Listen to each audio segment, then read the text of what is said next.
So that was a segue into talking about what really is going on. Hypertension, high cholesterol, diabetes, and obesity are really controlled by the bacteria in our GI tract, the so-called microbiome. And so this is something that I didn't talk about last year because it just didn't have as much data. Now we do. And so I'll divide this section of the talk into the 4 areas here, talking about a chemical, trimethylamine N oxide, or TMAO. If you're not familiar with it, I'll give you an introduction to it, and then please, do a search engine. TMAO searches, reading the literature, should come with a warning label that by the time you're done with it, you will be a vegan if you are not already. All right, so let's talk about the microbiome. What world are we talking about? It turns out that more than half of us as humans are not human. Human cells only make up about 43% of the body's total cell count, and if you go by DNA pairs, it's actually even less. That is, we have about 20,000 human genes, but there are 20 million in our body. Well, what is the rest of all this stuff? Well, it's bacteria, it's fungus, it's protozoa and parasites and viruses, and they only weigh up to about 5 pounds out of our body, but cellularly, they actually overwhelm the rest of our humanity. More importantly, it's not just a numbers game. It's the fact that they set up their own environment, and they put out chemicals, and they control immunity, and they control how much toxins there are in your bloodstream. They control how much inflammation you have. And so you end up with a good or bad digestion, or good or bad neurologic system, or good or bad cardiovascular system, based on the species of bacteria that are actually in your GI tract. And so there is a microbiome in your mouth, which can be helpful or harmful. There's helpful or harmful bacteria on your skin. But we're talking about the dysbiotic or a bad microbiome in the GI tract, particularly when it comes to nutrition. And I throw this slide up to say that it's really disingenuous as a cardiologist or an internist to talk specifically about the microbiome and not mention neurology, because the Alzheimer's disease that we've all seen, Parkinson's disease, multiple sclerosis, and even autism have been related to a harmful or dysbiotic microbiome. And so the allergies, autoimmune diseases, all of them are actually related to how good or harmful the bacteria in your GI tract are.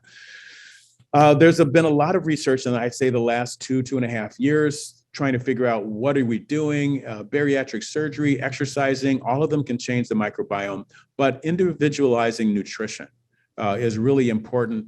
You can actually do transplantation of fecal transplantation, and there are poop pills out there now. Right now they're being used primarily for Clostridium difficile. If you haven't heard of C. diff, that's a good thing. Okay, hopefully you never will. But it's a disease that hospitalized patients get that actually can be very damaging in terms of chronic diarrhea. And it can actually, because that particular bacteria is overwhelming the rest of the bacteria in the GI system. And if you put in more benign bacteria, they can actually fight off the C. diff pretty well. And that plus antibiotics can actually do pretty well. So there are a lot of things that can be done to change the microbiome. Please look for this and keep your ear to the ground about this, because you're going to see a lot of interventions now that everybody knows that pretty much all of our diseases have to do with the microbiome. And so let's talk specifically about my big 4: hypertension, hyperlipidemia, diabetes, and obesity. So for hypertension, you're just going to see a whole lot of research saying and analyzing the gut microbiome in people with hypertension, doing interventions, seeing how it changes, and seeing what happens to the blood pressure.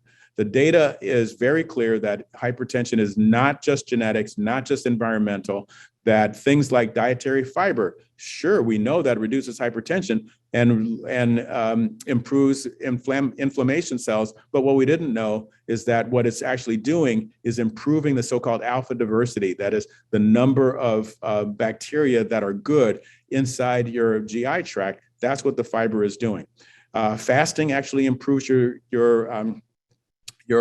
microbiome, and having a lot of gram-negative bacteria, Klebsiella and the like, are going to be associated with higher bacteria or higher blood pressure. So the hypertension is not totally controlled by the microbiome, but it has a very large influence that we're going to have to pay more attention to. There is much more data from many countries now. You're going to see this data all over the place saying that that we need to fix the microbiome in order to change the blood pressure. And so you can see little subtle differences, very little subtle differences. This blue area being larger in people have blood pressure that are elevated. And it's something that we have to pay much more attention to.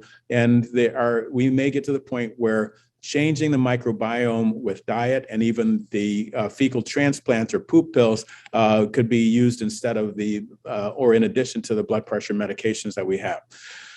Okay, let's talk about high cholesterol. Everybody's worried about their cholesterol because we know that the cholesterol can plug up your arteries when it's too high, and you end up with coronary heart disease, heart attack, stroke, and death, and peripheral artery disease, and erectile dysfunction, and all these blood vessel issues. But not everybody has heard of the word caprostanol. Most people haven't unless you're a lipid specialist. Well, it turns out caprostanol is a very important compound. It happens because of the ISMA gene. And it turns out the ISMA gene is in some bacteria that actually will take the cholesterol and change it specifically into caprostanol. And so if you have those kinds of good bacteria, then you'd metabolize your cholesterol into caprostanol, where it stops being an issue for cardiovascular disease because it goes out in the stool. And so the studies will show much less cholesterol being excreted in the stool because it turns into caprostanol if you have these kinds of bacteria. How about diabetes? At this point, this area is exploding, where so many studies are looking at the types of bacteria that are associated with the development of type 2 diabetes versus the treatment of type 2 diabetes and lowering the risk.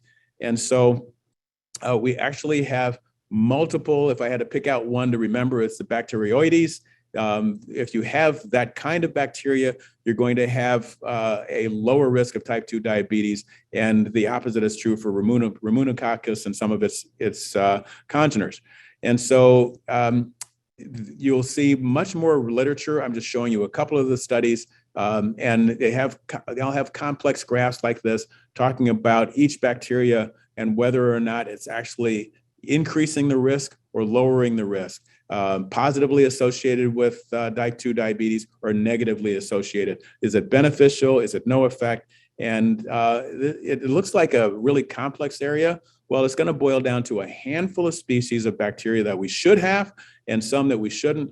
And you probably guessed it already when you're doing, based on my comments, that if you're doing plant-based nutrition, you're getting the good ones. And when you're eating the decaying flesh of a deceased animal, you're getting some of the bad ones.